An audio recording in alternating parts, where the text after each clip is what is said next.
Waislamu inshallah. Assalamu alaykum wa rahmatullahi wa barakatuh. Ndugu Waislamu, kwanza mmependeza, wanafunzi wamependeza, Allah wabariki sana. Tuseme amina. Na Allah wanafunzi wajalie yashike yale walimu wetu wanayotufundisha. Semeni amina. Kwa baraka za siku hii ya leo na kwa baraka za Mtume Muhammad sallallahu alaihi wasallam. Ndugu zangu, mimi na mambo mengi ya kikoa Sheikh wa kata, Sheikh wa wilaya, naomba radhi kidogo na majukumu kwa ajili yenu nyie. Kwa hiyo nimemleta mjumbe wa baraza la mashekhe mkoa, ndio mwakilishi wa shekhe wa mkoa katika shughuli hii ya leo. Shekhe wa mkoa kaniagiza nimlete na nimfikishe kwako, nimtambulishe. Habari zingine zote alizoagizwa na shekhe wa mkoa anazo yeye. Sasa nitamkabidhi shekhe wa wilaya, atabaki naye inshallah. Tutaendelea. Wassalamu alaykum wa rahmatullahi wa barakatuh. Wa alaykum salaam wa rahmatullahi wa barakatuh.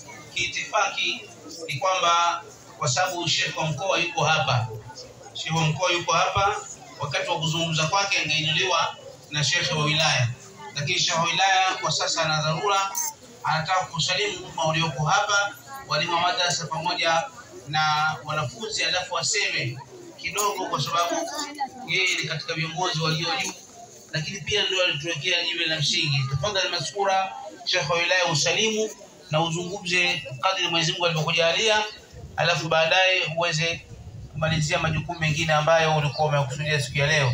Hatutamsalimia, simame shehe wa mkoa kwa sababu wakati wake bado inshallah. Sheikh wa wilaya.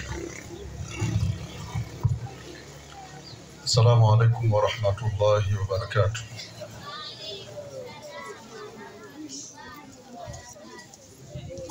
A'udhu billahi minash shaitanir rajim. Bismillahir rahmanir rahim. الحمد لله الذي علم الإنسان بالقلم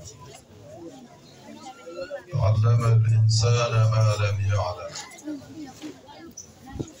وصل اللهم على بشير النذير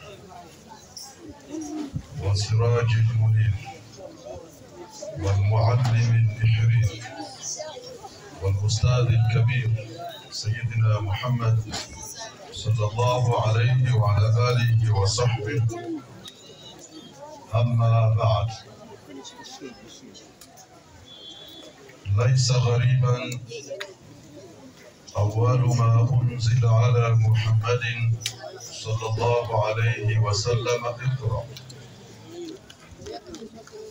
لدلالة على أهمية العلم ووجوب الطلب، وليس بالعلم العلم اليديان فحسب، ولكن كل من فتح الله بصيرته وأدرك القدرة الإلهية أن يتعلم ما يشاء من العلم.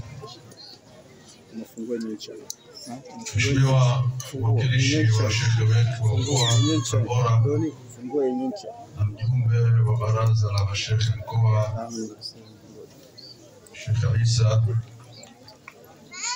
shekhe wetu wa kata hii Ifule Alama Sheikh Abdullah Al-Fedha,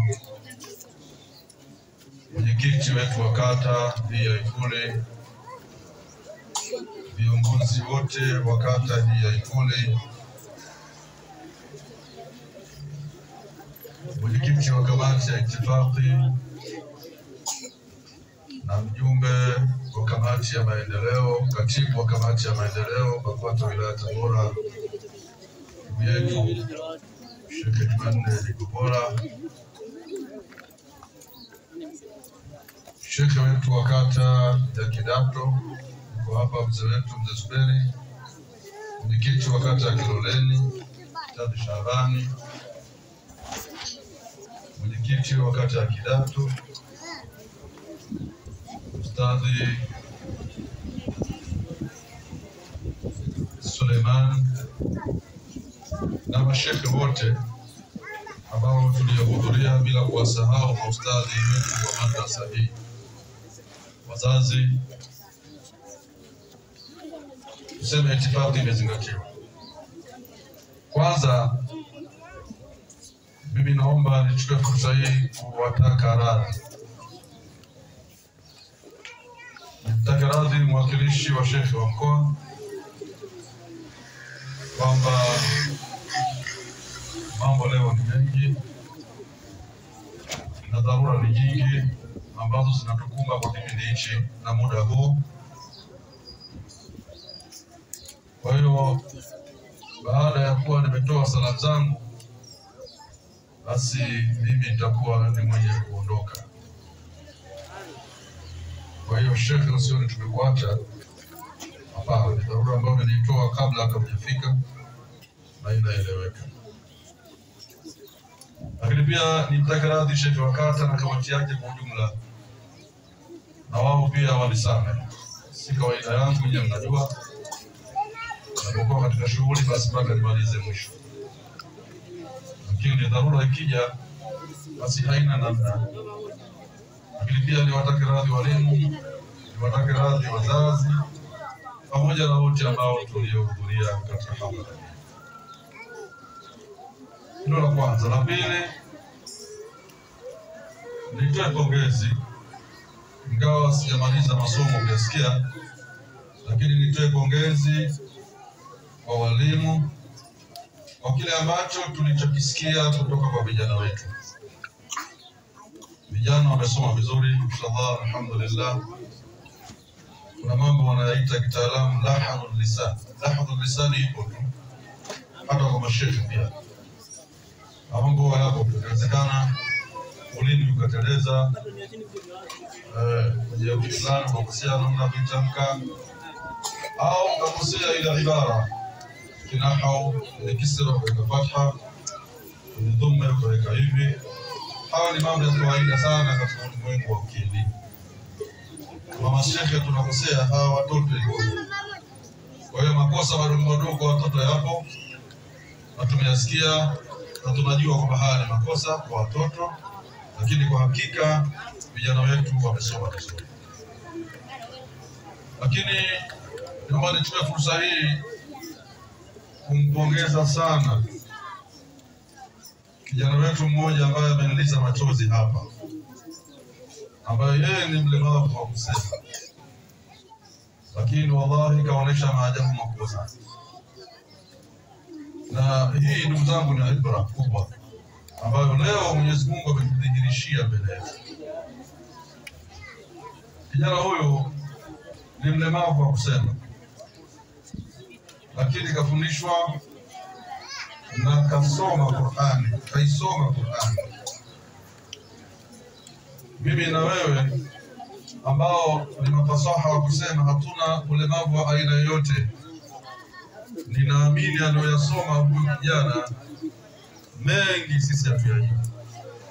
Na ni wazima, hatuna ulemavu wowote, hatuna kasoro yoyote. Sasa huyu mimi nampongeza sana, na naomba niahidi hapa mbele ya shekhe wa kata na mbele ya kaimu shekhe wa mkoa na wote ambao tuliohudhuria hapa, kijana huyu mimi nitampa zawadi. Nitampa zawadi maalum kabisa kwa namna ambavyo alivyojitahidi kuisoma Qur'ani. Nichukue ibra ndugu zangu kupitia kijana huyu. Mimi kaniliza machozi hapa. Lakini pia tuwapongeze walimu, wamefundishaje mpaka anaweza kusoma hata hivyo alivyosoma. Ni shughuli kubwa. Shughuli kubwa na ni shughuli nzito. Mwenyezi Mungu Subhanahu wa Ta'ala amjalie kila la kheri kijana wetu. Na Mwenyezi Mungu amponyeshe maradhi alionayo. Haya mambo naweza kufikiri makubwa, lakini ni madogo sana mbele ya Mwenyezi Mungu. Mungu akisema atusema, anasema hapa sikuni fayakun. Kun fayakun. Mungu akiamua kusema tu sema, anasema. Na wala si ajabu. Kwa hiyo tuzidi kumwombea dua, tusikate tamaa, tumwombea dua hasa Mwenyezi Mungu Subhanahu wa Ta'ala akamjalia na akawa fasaha kuliko sisi. Ndugu zangu, la mwisho baada ya hayo mawili matatu, tupo kwenye hadhara ya elimu. tunasema hadhihi haflatun ilmiya, tuko kwenye hafla ya kielimu. Hii ni hafla ya kielimu, tukiwasikiliza watoto wetu kile ambacho walichofundishwa na walimu zao, kama hamasa kwa watoto wetu, lakini hamasa pia kwa wazazi, kwamba waone watoto wao hapa hawakuja kucheza, isipokuwa wamekuja kusoma. Ndugu zangu, elimu ndio kila kitu katika ulimwengu. Nathubutu kusema ya kwamba hakuna jambo lina thamani katika ulimwengu kama elimu.